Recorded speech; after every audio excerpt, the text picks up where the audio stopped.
Hi. Welcome to the Human Design for Marketing podcast. I'm your host, Yvette Mayer, and this show's for you if you're done with cookie cutter marketing and ready to build your personal brand in alignment with who you really are. Let's dive in. Welcome back to the Human Design for Marketing podcast and our 12 Lessons for 2024 series. We are up to September, which is the 9th lesson. This episode is going to be a little bit different because it was such a, let's call it a heartbreaking month for me. I lost my beautiful puppy, and I haven't really spoken about this or shared publicly what happened, how it happened. And to honor her, I'm going to do that today because she was such an important part of me and my life. But before I do that, I will share a little bit about what else happened in September, because before that happened, there was 3 weeks of the month. And it really was a big work month in preparation for setting up and selling the Frequency Project differently, and going through a process of launching in a way that was completely different to everything that I'd ever done before with this product, which had always been sold through a live masterclass. In fact, I'd run the same masterclass 4 or 5 times, influence activation, which is brilliant, by the way, as the lead in, and then opened the cart for a week or thereabouts to bring people in. Whereas in September, after the year of lessons around evolving my sales model, I moved towards not just a new way of selling, but an evolved container that allowed me to shift focus into this being a less live program and more able to be sold differently, and for less of me being in the program to occur to make it more scalable as well. And so this was a big process. I dropped the price considerably to half, and even less than half if you came in through early bird or another way, which felt quite uncomfortable because it's such a phenomenal program. Honestly, it's had so many success stories. It is my signature program. That being said, having been through what was the flop, that was the May launch, and knowing that I was moving to a different container with a different sales strategy, that meant relooking at everything, including the price. And so I dropped the price considerably, but that came with a shift from 6 to 8 calls with me being part of that package to there being just the 3 live calls each month. So hugely different in terms of my energy and involvement, which meant that reducing the price to this kind of degree felt aligned. It didn't feel icky. There was a little bit of, oh my goodness, but for the most part, it felt really aligned to the shift in the container. Now, I've been working on this product in the back end to make sure that it was set up to run without me. Like, it can run perfectly without me doing live calls. It now has everything in place to do it self-paced. But I do find that the women, there's only been women so far that join, get so much out of calls that I didn't want to take that completely away. So now we have 1 day every month. I run 2 calls once a month, actually, because there have been more and more people coming from European markets that want to be on the live calls. So instead of a call every couple of weeks, which seems the same but isn't actually, having experimented with this, it's 2 calls on the 1 day. So there's only 1 day each month where I have Frequency Project calls, and that feels amazing.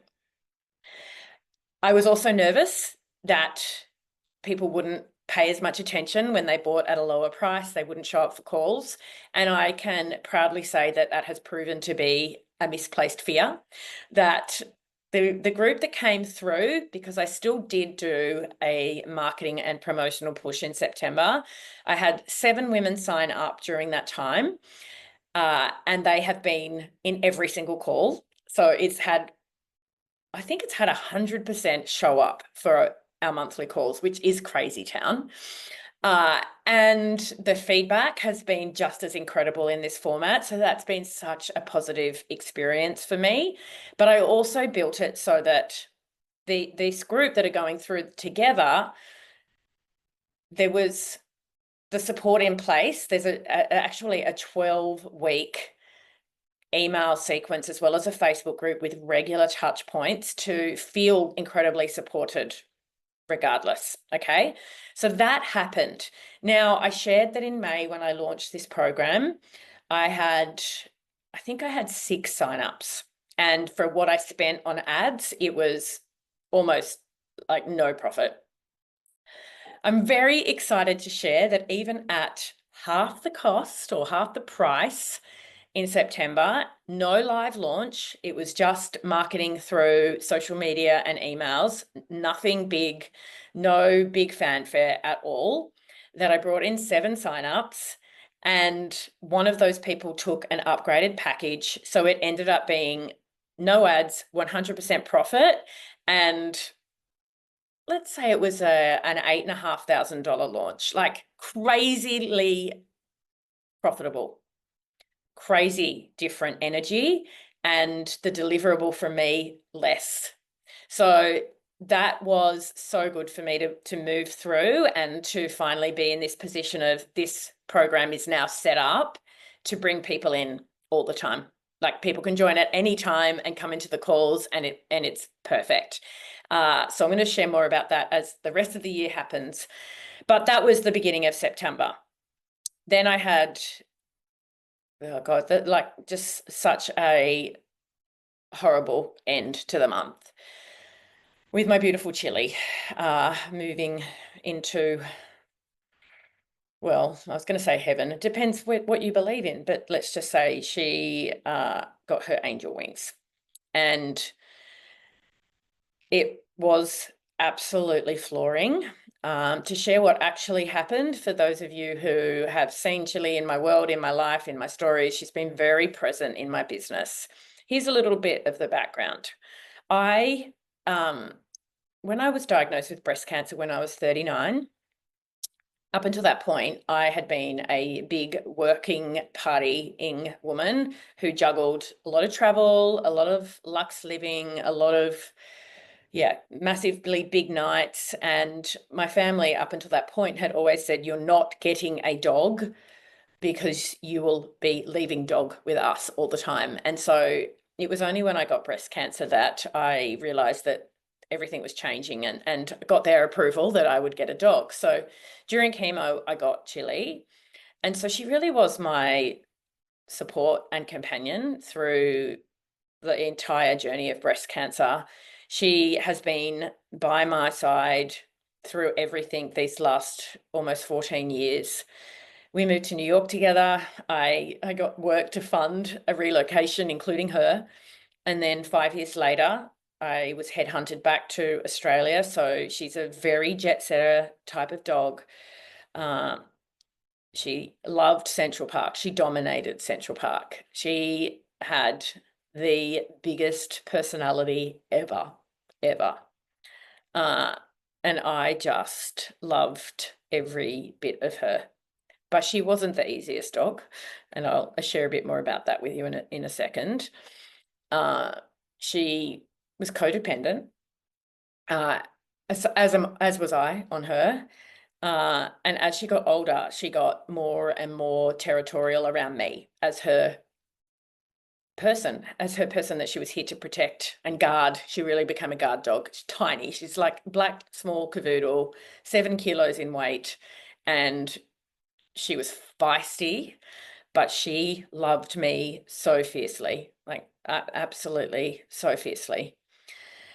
And the day that was our last day together, it was so beautiful that I just remember, like, on that exact day, there was a couple of moments when I was like, oh my God, I love you so much, Chilli. I was just about to go on to a frequency project call, the first one in that group that I mentioned. And I had a little bit of time and I sat on the couch to meditate, and she came up and she put a little chin on my upper kind of knee area while I was meditating, and I was just filled with this immense love in my heart. So that happened. And then when we went to bed that night, she always shared the bed with me, and she usually slept up near the top near me. Would have my head on one pillow and she'd basically sleep on the other pillow. But this night she snuggled up next to me, so we were actually cuddled up as I went to sleep. And again, I had this thought of, she is so cute. Like, I just love her. And that was really that was the end that night. Like, at about 3 o'clock in the morning, I woke up to noise, and it was her, and she was having massive health issues.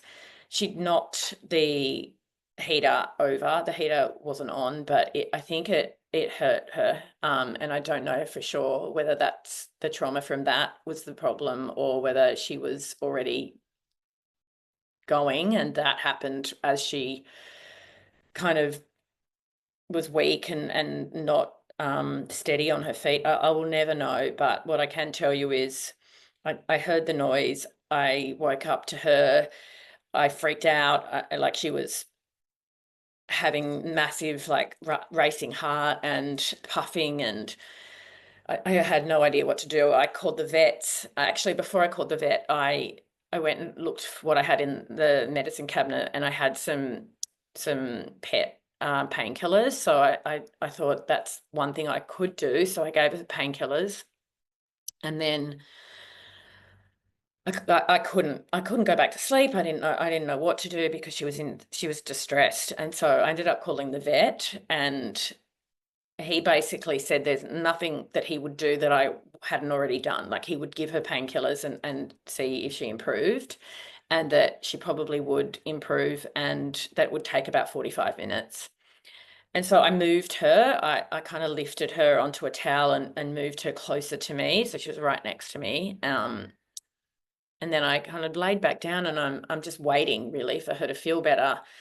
But she started making this weird noise, and so I turned the light back on and went down to her, and she just went. Like, it was within 10 minutes of that call with the vet, she just went, and it was awful. It was so shocking.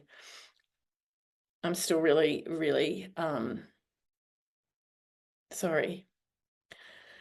I'm still really I'm really shocked at how quickly it happened, and it was just like she was there. She was there one day and then she was gone. Um anyway, I didn't share this story to get emotional, and I don't often get very emotional, but losing her has been one of the hardest things for me in my adult life. I think because I'm a single woman, and she's been by my side and my constant companion for nearly 14 years, and she was so in love with me. She was completely obsessed with me. I was everything to her, and she treated me with reverence. Like, she wanted to be in every room I was in. She wanted to be as near to me as possible. She fended off others from me because I was all hers. And I you can imagine, I talked to her all the time because we lived on our own, just the two of us for majority of that time.